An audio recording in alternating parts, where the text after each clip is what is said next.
사랑합니다, 성도 여러분. 화요일 아침입니다. 오늘도 하나님 앞에서 기대감을 가지십시다. 하나님이 복 주시고 반드시 복 주시며 우리 성도들이 잘 되고 잘 되게 하실 줄로 믿습니다. 우리가 우리 인생에 관심을 갖는 것보다 하나님이 더 관심이 많으시고, 우리가 행복해지기 원하는 것보다 하나님은 우리를 더 행복하기를 원하고 계시는 줄로 믿습니다. 그 하나님, 우리 아버지 하나님이십니다. 하나님의 은혜와 축복이 모두에게 넘치기를 주님의 이름으로 축복합니다. 말씀 봅니다. 마태복음 19장 3절부터 9절 말씀입니다. 마태복음 19장 3절부터 9절 말씀. 바리새인들이 예수께 나와 그를 시험하여 이르되, 사람이 어떤 이유가 있으면 그 아내를 버리는 것이 옳으니까? 예수께서 대답하여 이르시되, 사람을 지으시니가 본래 그들을 남자와 여자로 지으시고 말씀하시기를, 그러므로 사람이 그 부모를 떠나서 아내에게 합하여 그 둘이 한 몸이 될지니라 하신 것을 읽지 못하였느냐? 그런즉 이제 둘이 아니요 한 몸이니, 그러므로 하나님이 짝지어 주신 것을 사람이 나누지 못할지니라 하시니, 여짜오되 그러면 어찌하여 모세는 이혼 정서를 주어서 버리라 명하였나이까? 예수께서 이르시되, 모세가 너희 마음의 완악함 때문에 아내 버림을 허락하였거니와 본래는 그렇지 아니하니라. 내가 너희에게 말하노니 누구든지 음행한 이유 외에 아내를 버리고 다른 데 장가드는 자는 간음함이니라. 아멘. 요사이 부쩍 결혼이 많아요. 이제는 아빠 친구로서 결혼식을 참여할 일들이 많은데, 이 토요일 날은 주일 준비를 하다 보면 제가 결혼식을 잘 참석은 못합니다. 대신에 저희 아내가 많이 참석을 하게 되죠. 근데 이제 꼭 제가 가야 되는 그런 결혼식이 있을 수 있어요. 그런데 그렇게 가면 특별히 이렇게 교회에서 하고 또 예배를 드리고 이러면 막 좋아요. 감격이 돼요. 같이 예배를 드리면서, 그러면 저는 꼭 가서 예배를 같이 드리거든요. 그러면서 막 기도해주고 저도 앉아서 축복기도 하고 그러다 보면 감동이 돼요. 이 두 사람이 잘 살아야지. 그래, 참 행복해야지. 인생이 참 잘 열려야지. 막 그런 마음을 가지면서 또 하나님 앞에 그렇게 되기를 기도하고 또 기도하는 마음을 갖게 됩니다. 우리 아이도 결혼을 했지만 그게 부모된 사람의 마음이죠. 근데 사람 살아가는 것이 그리 쉬운 문제는 아니에요. 그죠? 우리가 다 살아보고 인생을 이렇게 살아가다 보면 참 수많은 일들이 있어요. 그래서 부부간에도 갈등이 있고 다투는 일이 있고, 요사이는 워낙에 TV 프로그램이나 이런 데서 돌싱이다 이러면서 이혼한 것이 당연한 것처럼도 느껴지고 또 아무렇지 않게 느껴지는 시대가 되어서, 이게 시대 문화적으로처럼 흘러가니까 뭐라고 하기는 그러나 성경이 보여주는 것은 결혼한 부부가 평생을 같이 해로하고 하나님의 축복 속에 사랑함으로 함께 살아가는 겁니다. 그래서 주로 이렇게, 저도 주례를 여러 번 했지만 그 사는 모습을 보고 그러면서 제가 계속 기도할 때 틈틈이 생각해서 그 주례했던 사람들을 위해 기도하거든요. 행복하기를 위해서. 그런데 살면서 사람들이 그래요. 성격이 안 맞는다고 이야기해요. 그런데 또 다시 대화를 해보면 그러죠. 그래, 성격이 안 맞는데 너 연애할 때는 어떠냐? 그 성격이 좋았다는 거예요. 아니, 그때는 좋았고 살다 보니 그 성격이 싫으면 어떡하자는 거냐. 그죠? 상대방이 변했다는 거예요. 그래서 또 물어보죠. 그래, 상대방은 변했는데 너는 안 변했냐? 자기도 변했다는 거예요.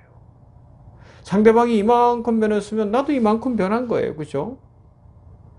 이걸 알고 접촉점을 찾아가면 되는데, 이게 나한테 있는 인생의 짐, 아이를 양육한다거나, 시댁의 문제, 친정의 문제, 집안의 갈등이나, 이 돈 문제나, 여러 가지 어떤 문제들이 생기고 그러다 보면, 이 나한테 주어진 문제가 너무 크게 보이기 때문에, 상대방과의 어떤 관계를 풀어갈 수 있는 것들이 잘 안 보이는 것 같은 안타까움이 있어요. 그러나, 한 마음 한 몸으로 평생을 살아갈 수 있다면 얼마나 좋을까. 그래서 성경에서 고린도전서 13장 13절에서 믿음, 사랑, 믿음, 소망, 사랑 이 중에 제일은 사랑이라 그랬는 건지도 몰라요. 서로 믿어주는 것도 중요하고 소망, 같이 꿈을 꾸는 것도 중요하고, 그러면서 어떻게 해요? 그 배경에 사랑함이 있어야 되는 거예요. 끝까지 어떻게 해도 사랑하겠다. 그런데 오늘 성경에 보면 바리새인들이 나와 이혼에 대해서 이야기하는데, 구약에서 특히 예수님 당시에도 그렇고 이 이혼이 아주 흥행했던 것 같아요. 이혼이 흥행했다. 오늘 우리 시대가 있죠. 근데 이게 이혼의 자격은 아니면 뭐 권리를 누구한테 줬는가 하면 남자들한테 준 거예요. 어떻게 해요? 여자가 밥을 못한다. 그래서 증인 하나만 세워도 이혼이 가능했다는 거예요. 율법을 뭐 이렇게 붙여가지고.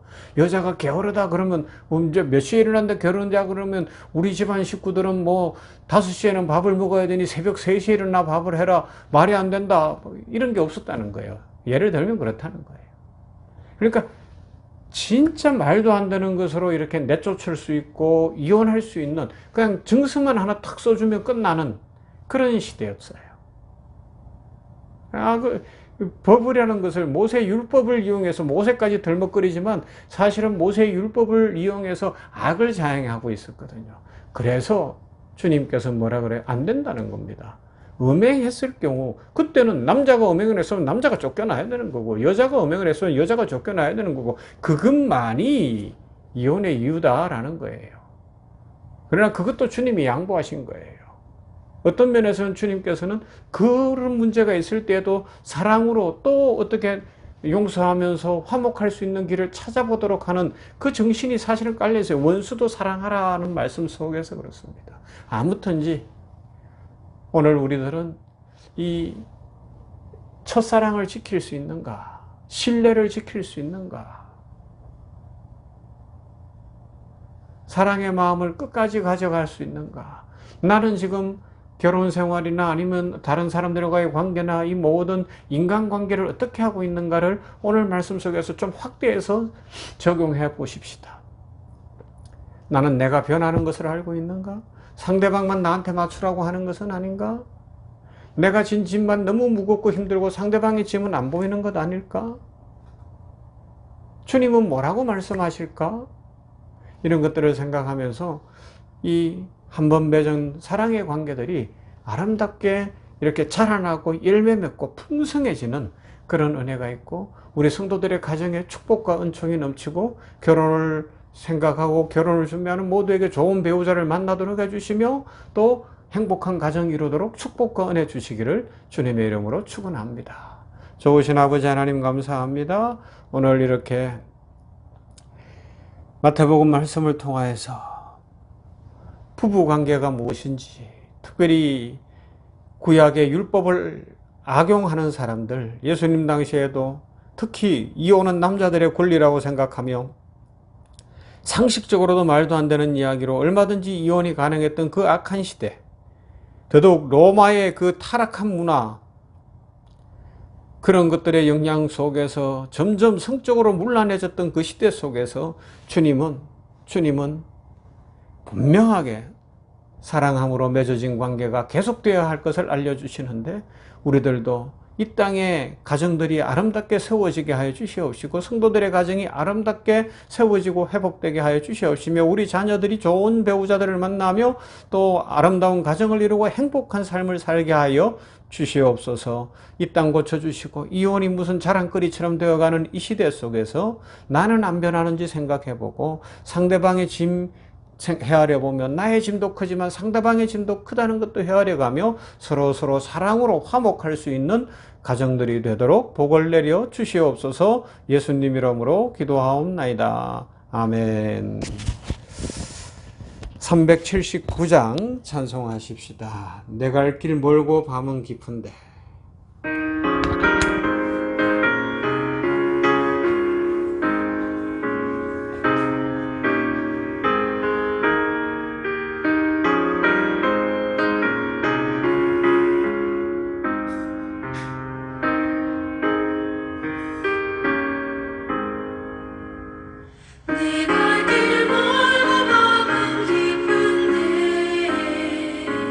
빛 대신